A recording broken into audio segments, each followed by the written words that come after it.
చాలా మంది భారతీయులు విదేశాలకు వెళ్లేటప్పుడు ఒకే ప్రణాళికతో వెళ్తారు.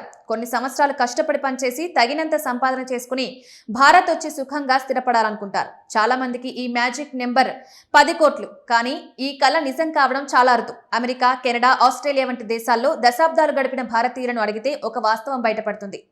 ఎక్కువ మంది శాశ్వతంగా తిరిగి రావడం లేదు. ఇటీవల అమెరికాలో ఉంటున్న భారతీయ మహిళ వీడియో వైరల్ అయ్యాక ఈ చర్చ మళ్లీ జాతీయ స్థాయిలో మండిపోయింది. వీడియోలో ఆ మహిళ విదేశాల్లో ఉండిపోవడానికి ప్రధాన కారణం డబ్బు సరిపోకపోవడం కాదని, డాలర్ ఆదాయం మొదలైన తర్వాత మంచి జీవితం అనే భావన పూర్తిగా మారిపోతుందని తెలిపింది.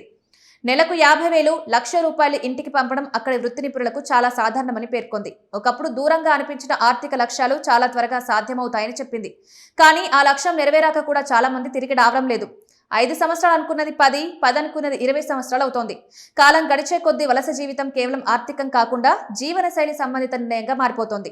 వృత్తి పురోగతి, పిల్లల విద్య, స్నేహాలు, సమాజంలో ఏర్పడే స్థానం ఇవన్నీ బలపడతాయి. విదేశీ నెట్వర్క్లు భారత్లోని సంబంధాల కంటే ఎక్కువ బలం పొందుతాయి.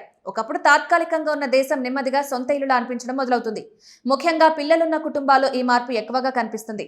మొదట ఉన్నత శాలరీ కోసం వెళ్ళినా తర్వాత పిల్లలకు మంచి విద్యా వ్యవస్థ, ఉన్నతమైన ఇన్ఫ్రాస్ట్రక్చర్, నాణ్యమైన పబ్లిక్ సేవలు, సురక్షిత వాతావరణం, మొత్తం జీవన నాణ్యం కోసం అక్కడే స్థిరపడతారు. గత 2 దశాబ్దాల్లో భారత్ ఆర్థికంగా, ఇన్ఫ్రాస్ట్రక్చర్ గా చాలా ముందుకొచ్చింది. బెంగళూరు, హైదరాబాద్, పూణే వంటి నగరాలు ప్రపంచ స్థాయి అవకాశాలు అందిస్తున్నాయి. కొంతమంది ఉన్నత స్థాయి టెక్ ప్రొఫెషనల్స్ తిరిగి వస్తున్నారు కూడా. అయినప్పటికీ ఇప్పటికీ ఏటా సుమారు 7 లక్షల మంది నైపుణ్యం కలిగిన భారతీయులు విదేశాలకు వెళ్తున్నారు. భారత్ ప్రపంచంలోనే అత్యధిక రెమిటెన్స్ పొందుతున్న దేశం కావడం ఈ వలసల ఆర్థిక ప్రయోజనాన్ని చూపిస్తుంది. కానీ ఇది ఒకేసారి బ్రెయిన్ గెయిన్ రెండింటినీ సూచిస్తోంది.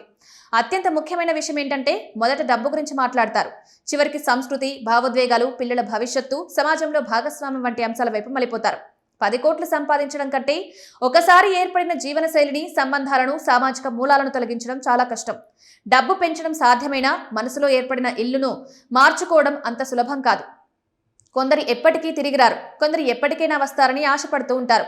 మరికొందరు 2 దేశాల మధ్యనే జీవితం గడుపుతారు.